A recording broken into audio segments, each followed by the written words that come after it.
Kamala Khan's been betrayed before, but there's one betrayal that stings her pretty hard in the Miss Marvel comic book saga. And you might be wondering whether or not one of her best friends having betrayed her will actually play out in the Miss Marvel miniseries.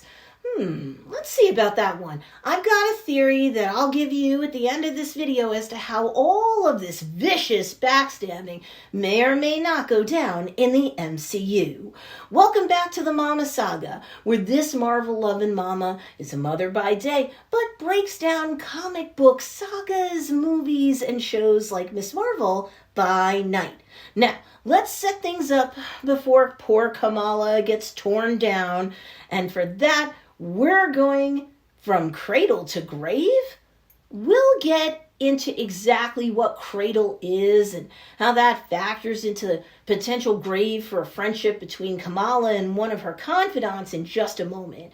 But first, if you know anything about Miss Marvel, let's just be honest up front. Kamala Khan's gone through a lot over the course of her Marvel comic book saga thus far. She's crushed on someone, only for them to turn out to be an evil creep. Cameron, looking at you, buddy.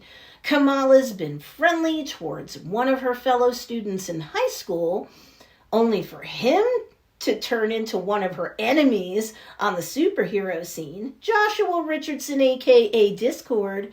And Kamala's fallen in love, only for that boy to move on and date someone else, Bruno Corelli. Oh my, did that hurt to see his kiss with Kamala, only for those two crazy kids to not end up together so far. But when it comes to her gal pals, Kamala should be safe there, right? She's got great support from her best friend since kindergarten, Nakia Bahadir, to her former enemy, but now good buddy, Zoe Zimmer. I covered Zoe's character arc over the course of the comic book saga in my recent video, Why is Zoe Miss Marvel's Bully? So all of this being said, you should be able to conclude that those ladies have got Kamala's back, right? Or do they? Well, not really. We are talking about high school girls after all. Hormonal betrayal is a mainstay, isn't it? Anyway, before we get into all of that, let's set up the scene of Kamala's comic book saga betrayal first, and then we'll examine whether I think it'll occur in the MCU, more specifically in the Miss Marvel miniseries. And said betrayal involves CRADLE, which is the acronym-based name for the organization Child Hero Reconnaissance and Disruption Law Enforcement, led by Justice as well as Captain America's one-time buddy from his Howling Commando days, Dum Dum Dugan. A most unfortunate name. Come on. Be honest, it sucks. The team members of CRADLE also consisted of Speedball, Timeslip, Jago, and Carolina Washington. Okay, so keeping the backstory to a minimum so that I can get to the point that I need to make in this video, in the past, Kamala had been a member of the Avengers, but quit the team because she didn't always see eye to eye with her older teammates. No big deal. She joined a team of younger superheroes called the Champions, and that worked out fine. Until it didn't. Why? Well, your typical superhero versus supervillain clash occurred at Kamala Khan's high school, Cole's Academic High School, because, why not there? And that clash led to the school being pretty much destroyed, and Miss Marvel herself was struck by debris, causing her to go into a coma. The incident itself was dubbed the Coles disaster, and many students, of course, were completely devastated by everything that happened, including some of Kamala's friends. The Coles disaster led to the creation of the Underage Superhuman Welfare Act, which was also known as Kamala's Law, and it forbade anyone from acting as a superhero if they were under the age of 21. Of course, time passes, Kamala wakes from her coma, learns of the act, and, well, she's a teenager, so literally and figuratively, she's not going to follow the rules, especially if they're dumb rules created by a senator that may or may not be in the pocket of the slimy Roxxon Corporation. But I digress. Cradle was created to help enforce the law. So anytime it was detected that superheroes like Miles Morales' Spider-Man and Nova, amongst others, were out doing their superhero thing in defiance of the law, Cradle would track the young superheroes down to detain them and bring them to a government-enforced re-education camp. That sure sounds cozy, right? Of course it doesn't. Anyway, throughout all of this mess, Kamala and the Champions arrange a clandestine meeting to plan their next moves, with Kamala appearing virtually as she's still in the hospital at this point. However, the Champions end up being ambushed by Cradle, but of course, Kamala isn't physically there. She's at the hospital. Now, Kamala didn't know how anyone could have spread word about the secret meeting to anyone else. But it turns out one of her closest friends snitched on her and her Champion's friends to Cradle, betraying them all. A2, Nakia. Really, it was heartbreaking to even consider that Kamala's best friend since kindergarten could have betrayed her to Cradle, but I mean, take a look at this panel and you tell me what you would think looking at it. Now, Nakia had known about Kamala's secret identity as Miss Marvel for quite some time, and while overall she'd been supportive of her bestie, there was a short period of time that she was not so happy about Kamala being a superhero. So there was a point where, in the comic book saga, you were led to believe that Nakia had actually been the person to narc on Kamala Khan and the Champions to Cradle.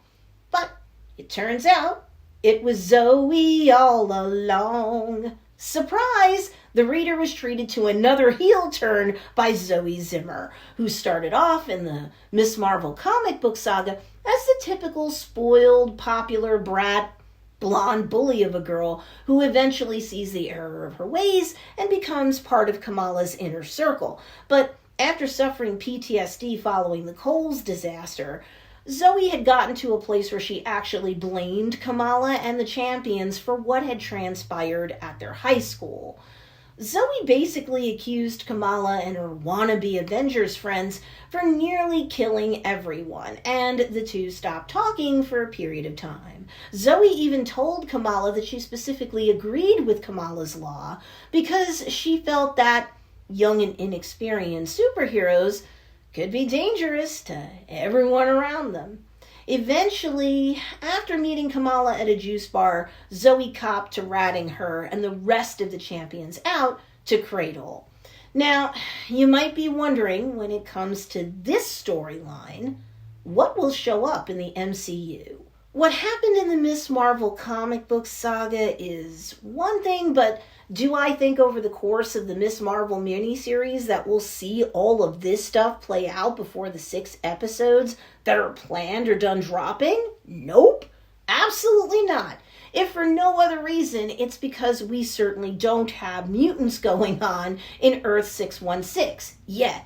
Sure, we saw Charles Francis Xavier, also known as Professor X, in the Illuminati in the movie Doctor Strange and the Multiverse of Madness. We saw all sorts of mutant-y potential, but that wasn't our Earth. It was Earth 838 where all of that stuff happened, so there's no mutants yet back on good old Earth 616 where the MCU is centered. So you may as well forget anything having to do with Miles Morales' Spider-Man. He's not been officially introduced on Earth 616 yet. There's no young Nova introduced on Earth 616 either yet, although there's a series in the works for him in the MCU, so that's coming up.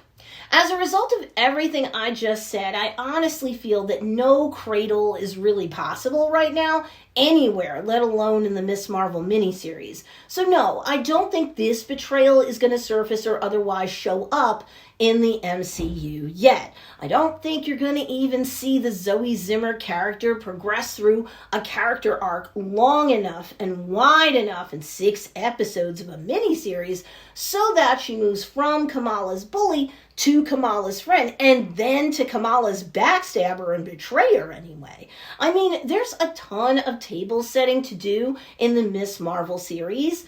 We've got to set up the origin story of Kamala, her friends, her frenemies, her family, everyone. We've got her dealing with Cameron for sure in that series, and very likely the inventor, and we're discovering the negabands themselves that are so integral to Kamala's powers in the MCU when her powers were totally different in terms of their origin in the comic book saga. Although I did a video about the negabands recently, so you can check that video out after this video is over if you like. We just simply do not have time to set up everything that's going on in the school that Kamala and her crew are attending before we go blowing it up with superheroes and supervillains of any type, whether it involves mutants or Inhumans or not. So no, I don't think we have time for any of that in the 6 episodes of a miniseries like Miss Marvel. However, if there ends up being another season of the series though, as it seems is the case for Moon Knight, well then, I reserve my right to revisit my opinion then as to whether all of this friend betrays friend drama will go down in said second season. Anyway, you can follow me on Instagram and TikTok, subscribe to the Mama Saga for more comic book saga breakdowns, Salty Mama style. Thanks for watching. Take care.